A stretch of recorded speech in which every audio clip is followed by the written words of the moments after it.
నిన్న పార్టీ మారిన ఎంపీ గారు ఉన్నారు. నిన్న ఉదయం వరకు ఆయన మాకు ఎంపీ. ఆయన అంటే మాకు అపారమైన గౌరవం.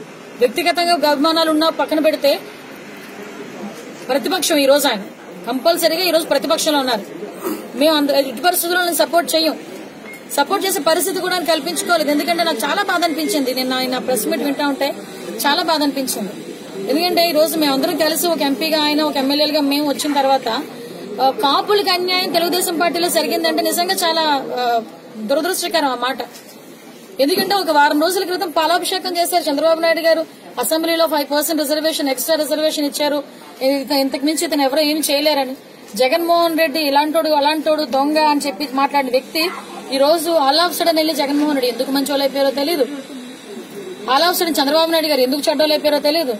ఏ వంక లేకపోతే ఏదో డొంక పట్టుకున్నట్టు 4 జిల్లాల్లోని ఆఫీసర్లు కాపుల ఆఫీసర్లు లేరు అనుకోవడం అదంతా అవివేకం అండి.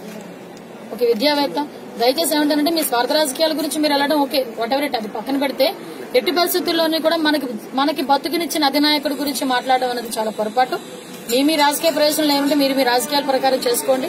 వార్తావాణి న్యూస్ ఛానల్ ఎప్పటికప్పుడు రాజకీయ సినీ విశేషాలు స్పోర్ట్స్ మరియు సాంకేతిక పరమైన మరెన్నో విషయాలను మన ముందుకు తెస్తుంది. మరింత సమాచారం కొరకు వార్తావాణి న్యూస్ ఛానల్ ని సబ్స్క్రైబ్ చేయండి.